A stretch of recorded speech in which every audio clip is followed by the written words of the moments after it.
Hi, this is Steve. I wanted to give you a quick overview demonstration of Dynamics GP. We're going to take a look at navigation, some simple reports, accounts payable, items in inventory, and also sales invoices. So let's get started. This is the Dynamics GP 2010 homepage. Each user has their very own homepage. On it, they can put reminders, they can put reports, they can put links to other pieces in Dynamics to make sure that they can get their work done as easy as possible. So let's take a look at it. One of the easiest ways to navigate is to use the area pages on the lower left hand side. On the lower left hand side you see all the different modules within GP. So for example, say I wanted to do a purchase order or an accounts payable invoice, I go to purchasing. When I select that, I get everything for that particular module. I get the transactions, I get the cards, which are the master files. I also get inquiry screens, utilities setup, and reports all in one area. Dynamics GP comes with a number of reporting tools. One of my favorites is SmartList. SmartList is really a collection of table groups that are put together to make it easy to get information out of Dynamics GP. Let's take a look at it. Here you can see the different modules within GP. Let's take a look at sales. In sales, I've got customers. I also have sales transactions. So let's take a look at the sales transactions here. These are individual detailed lines of invoices, orders, back orders, and returns that are in my system. What I can do with this is a nice report just as it is, but I can easily modify it if I want to. For example, say I wanted to add the customer name to this report. It's easy to do. I click on columns, select add, and you can see I've got dozens of columns to choose from. If I want to add the customer name, I can just scroll down here, add the customer name to my report. It's now on the list. I'm going to promote it to the top, and now I've got a new report. I've added an additional column. I can add more if I want to. I can take columns out if I want to. And I can analyze it just like this as a fine report, or I can also export it to Excel just by clicking on the icon. So here's the data in Excel. I can further analyze it in Excel here. I can add some additional graphs to it, do some sorting on it. But let me show you what I did with another one that I did earlier. What I did is I saved my smart list, and it's for sales lines here. I took these sales lines, I saved it as a favorite. I created a macro in Excel to give me some graphs. Let's take a look at the results. Here's my lines here from a particular product group I have.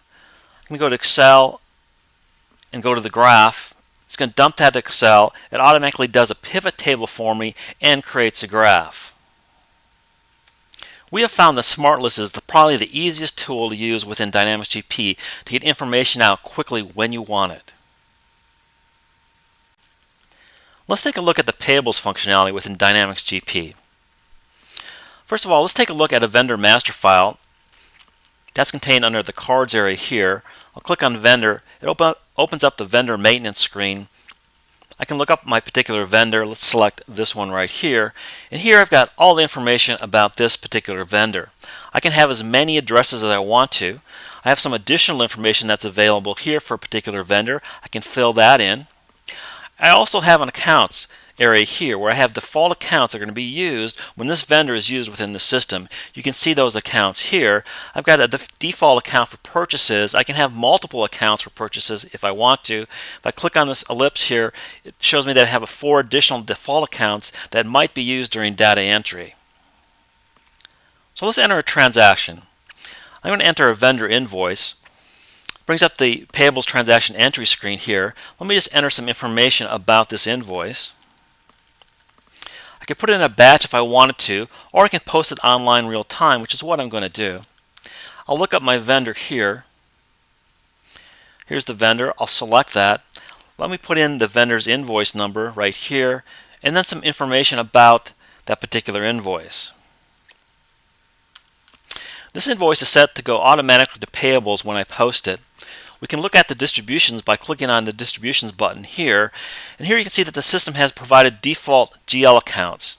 If I wanted to change the accounts here, I could easily do that. For example, say I wanted to change this debit, I could do a lookup here, and I see these default accounts that I specified earlier, but if I wanted to look at all the accounts, I could look at all the accounts as well. If I wanted to add additional distributions, I could easily do that here. I'm going to post this invoice into Payables, but if I wanted to print the check right now, I could hit print right here. But I'm going to post this into Payables, and when I post that, it's going to create a number of posting reports that are maintained within the system. If I wanted to, I could just enter another invoice, but I'm not going to. I'm going to X out of this. So let's print some checks. In order to do that, I'm going to create a batch. I'm going to put invoices in that batch that will be turned into checks. Go to Edit Check Batch here. I'm going to enter a batch ID.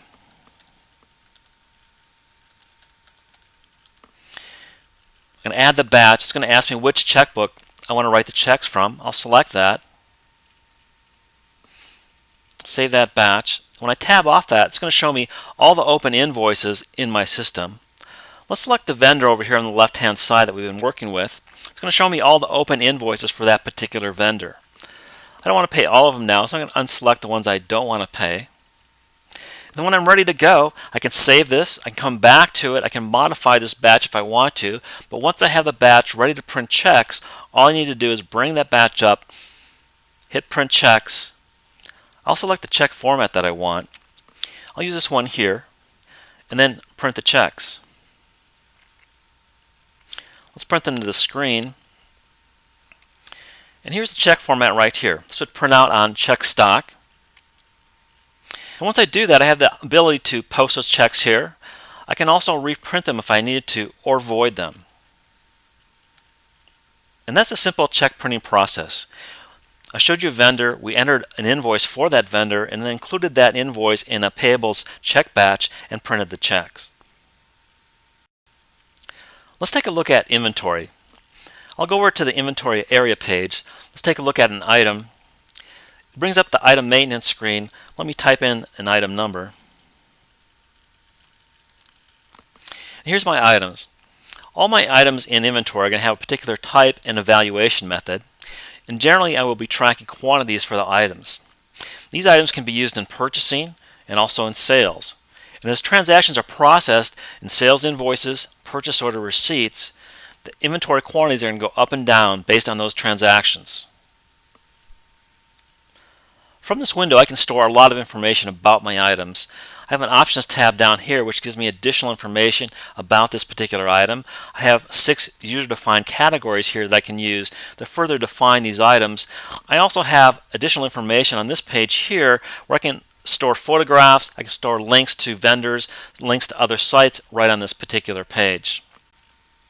So let's enter a sales invoice using that item. I'll go up to the sales area page here, go to sales transaction entry. It'll bring up this screen. The type of document I want is an invoice. Let me select that. I'm going to scroll down to the customer ID, look up my customer. Here's my customer here. When I select the customer, it's going to fill in the sales invoice with all the default information from that customer. I can click on this blue arrow here and get additional information about the customer. Also along the bottom, I have additional information as well. I can click on payments here.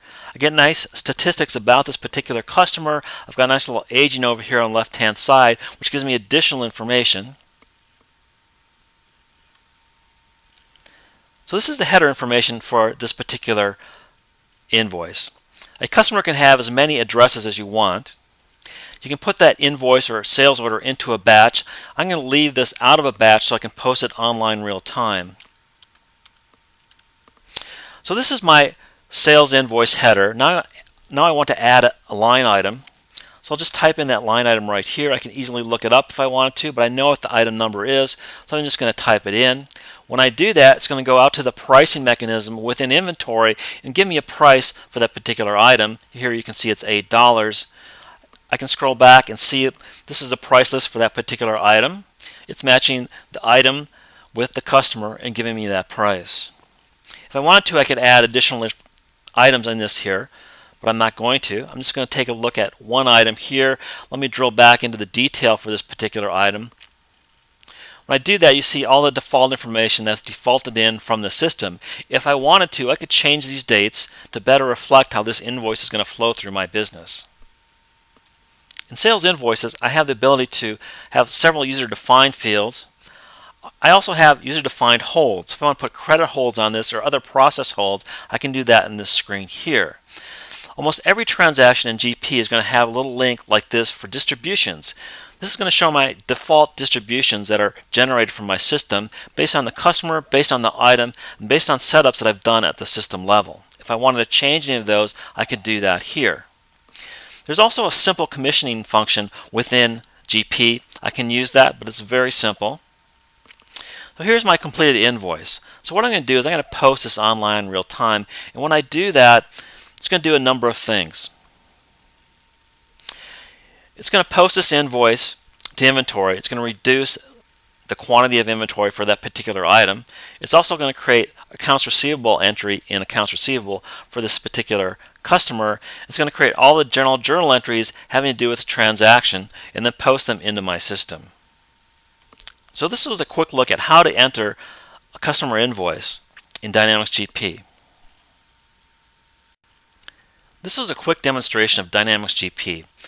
We looked at some simple navigation, some really nice, easy, simple reporting. Also looked at how to add a vendor, how to include that vendor in the invoice and also in the check run. We looked quickly at items and how to include those items in a sales invoice.